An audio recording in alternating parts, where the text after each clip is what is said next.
ازواج کے علاوہ اولاد کے لیے بھی ہمیں قرآن و سنت میں دعائیں سکھائی گئی ہیں اور ان کا بھی اہتمام کرنا چاہیے.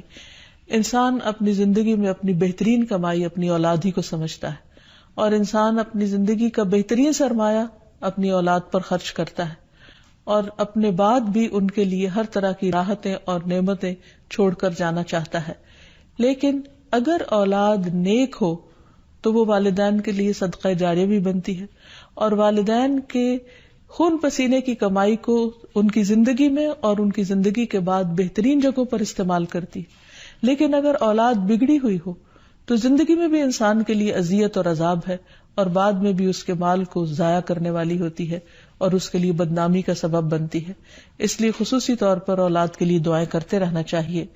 نبی صلی اللہ علیہ وسلم نے فرمایا 3 قسم کے لوگوں کی دعائیں قبول ہوتی ہیں اور ان کی قبولیت میں کوئی شک و شبہ نہیں: مظلوم کی دعا، مسافر کی دعا، اور والد کی دعا اپنی اولاد کے لیے. یعنی جب باپ اپنے بچوں کے لیے دعا کرتا ہے تو وہ دعا بھی قبول ہوتی ہے. اسی طرح نبی صلی اللہ علیہ وسلم نے اس بات سے بھی منع کیا کہ کوئی اپنی اولاد کے خلاف دعا کرے یا اس کو بد دعا دے، کیونکہ وہ بھی قبول ہو جاتی ہے اور پھر انسان کے لیے پریشانی کا باعث بنتی ہے. اس سلسلے میں نبی صلی اللہ علیہ وسلم نے فرمایا: اپنی اولاد کو بد دعا نہ دو، ایسا نہ ہو کہ وہ اللہ کی طرف سے قبولیت کی گھڑی ہو اور وہ تمہارے لیے قبول کر لے. اور اگر انسان کی ایسی دعا قبول ہو جائے تو پھر انسان کے لیے سخت پریشانی کا باعث ہو سکتی ہے یہ بات. پھر اسی طرح یہ ہے کہ اگر کسی کی اولاد نہ ہو تو اس کے لیے بھی دعا سکھائی گئی ہے، اور وہ دعا ابراہیم علیہ السلام کی دعا ہے، جس میں وہ کہتے ہیں: رب ہب لی من الصالحین، اے میرے رب مجھے نیک اولاد عطا فرما، صالح لوگوں میں سے عطا فرما. فبشرناہ بغلام حلیم، تو ہم نے اسے ایک بردبار بیٹے کی بشارت دی. یعنی اللہ سبحانہ وتعالیٰ نے ان کی دعا سن لی، اور یہ دعا بہت عرصے کے بعد سنی گئی تھی لیکن بہرحال سن لی گئی. ابراہیم علیہ السلام اللہ کے دوست تھے اور مستجاب الدعوات تھے، ان کی دعائیں قبول ہوتی تھی. لیکن یہاں یہ بات بھی پتہ چلتی ہے کہ دعا کی قبولیت کا مطلب یہ نہیں کہ جس وقت انسان منہ سے کوئی بات نکالے اسی وقت پوری ہو جائے. اس کی پورے ہونے میں بعض اوقات کئی سال گزر سکتے ہیں، جیسے ہم دیکھتے ہیں یوسف علیہ السلام کے واقعے میں، ابراہیم علیہ السلام اور دیگر پیغمبروں کے سلسلے میں. اور پھر ہم اس بارے میں یہ بھی دیکھتے ہیں کہ جس طرح ابراہیم علیہ السلام کی دعائیں قبول ہوئی تو انہوں نے اپنے رب کا اس پر شکر بھی ادا کیا اور فرمایا: الحمد للہ الذی وہب لی علی الکبر اسماعیل و اسحاق ان ربی لسمیع الدعاء، کہ اللہ کا شکر ہے جس نے مجھے بڑھاپے میں اسماعیل اور اسحاق جیسی اولاد دی، بلا شبہ میرا پروردگار دعائیں سننے والا ہے. اور حقیقت یہ ہے کہ اللہ تعالیٰ پیغمبروں کی بھی سنتا ہے اور پیغمبروں کے علاوہ باقی لوگوں کی بھی دعائیں سنتا ہے.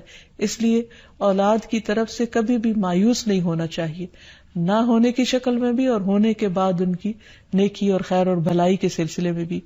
اور اس میں ہم دیکھتے ہیں کہ زکریا علیہ السلام کی بھی اولاد نہیں تھی تو وہ بھی بڑھاپے تک مایوس نہیں ہوئے اور دعا مانگتے رہے. اور اس سلسلے میں آتا ہے کہ وہ جب دعا مانگتے تو کہتے: رب ہب لی من لدنک ذریۃ طیبہ انک سمیع الدعاء، کہ اے میرے پروردگار تو مجھے اپنے پاس سے نیک اور پاکیزہ سیرت اولاد عطا فرما، تو ہی دعا کا سننے والا ہے. یعنی پیغمبر ہمیشہ صرف اولاد کی دعا نہیں کرتے بلکہ نیک اولاد کی دعا کرتے ہیں. اولاد کا ہونا اللہ سبحانہ وتعالیٰ کا ایک بہت بڑا انعام اور بندے پر بہت بڑا احسان ہے. اسی لیے ہم دیکھتے ہیں کہ اولاد انسان کے لیے اگر نیک ہو تو راحت، رحمت، آرام اور چین اور آنکھوں کی ٹھنڈک کا ذریعہ ہوتی ہے. نبی صلی اللہ علیہ وسلم حضرت حسن اور حسین کو اپنے پھول کہا کرتے تھے کہ یہ دونوں میری دنیا کے پھول ہیں. ایک اور حدیث سے ہمیں پتہ چلتا ہے کہ اولاد انسان کی بہترین کمائی ہے.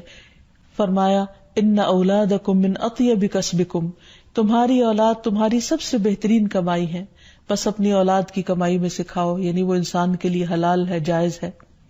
پھر اسی طرح بیٹیاں جو ہیں ان کی تعلیم و تربیت اور ان کی پرورش بھی ایک بہت خیر و بھلائی اور جنت کمانے کا ذریعہ ہے.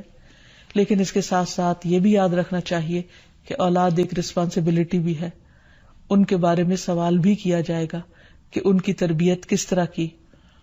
پھر خصوصی طور پر اسے ماں کی ذمہ داری قرار دیا گیا. اگرچہ ماں اور باپ دونوں ذمہ دار ہیں، لیکن عورت سے اس کے گھر والوں یعنی اس کے بچوں کے بارے میں اس سے سوال ہوگا کہ اس نے ان کی تربیت کیسے کی.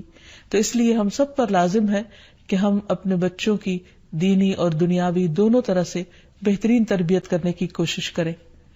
تو آخر میں ہم دیکھتے ہیں کہ جو دعائیں ہمیں خاص طور پر اولاد کے لیے مانگنی چاہیے وہ ان کی نیکی، تقوی اور اصلاح کی ہیں، پیدائش سے پہلے بھی اور بعد میں بھی. پیدائش سے پہلے رب ہب لی من الصالحین، کہ اے رب مجھے صالح اولاد عطا کر. رب ہب لی من لدنک ذریۃ طیبہ انک سمیع الدعاء، اے میرے پروردگار مجھے اپنی طرف سے نیک اور پاکیزہ اولاد عطا فرما، بے شک تو ہی دعا کا سننے والا ہے. پھر اسی طرح اولاد کو شیطان سے محفوظ رکھنے کی دعا بھی کرنی چاہیے، جس طرح حضرت مریم کی والدہ نے ان کی پیدائش سے پہلے دعا کی. پھر اسی طرح اپنی اولاد کو شیطان مردود سے بچانے کی بھی دعا کرنی چاہیے، جیسے حضرت مریم علیہ السلام کی والدہ نے ان کی پیدائش کے وقت یہ دعا مانگی تھی، وَإِنِّي أُعِيذُهَا بِكَ وَذُرِّيَّتَهَا مِنَ الشَّيْطَانِ الرَّجِيمِ، اور بے شک میں اس کو اور اس کی اولاد کو شیطان مردود سے تیری پناہ میں دیتی ہوں. پھر اسی طرح ایسی اولاد مانگنی چاہیے کہ جو انسان کے لیگیسی کو آگے لے کر چل سکے اور اس کے علمی ورثے کو سنبھالنے والی ہو، جیسے زکریا علیہ السلام نے دعا کی تھی. پھر اسی طرح اولاد کے اللہ تعالیٰ کے راستے میں قبول ہونے کی بھی دعا کرنی چاہیے، جیسے حضرت مریم کی والدہ نے ان کے لیے دعا کی تھی کہ ربی انی نذرت لک ما فی بطنی محررا فتقبل منی، کہ اے میرے رب بے شک میں نے تیرے لیے اس کی نظر مانی ہے جو میرے پیٹ میں ہے کہ میں آزاد چھوڑ دوں گی، سو مجھ سے قبول فرما، بے شک تو سب کچھ سننے سب کچھ جاننے والا ہے.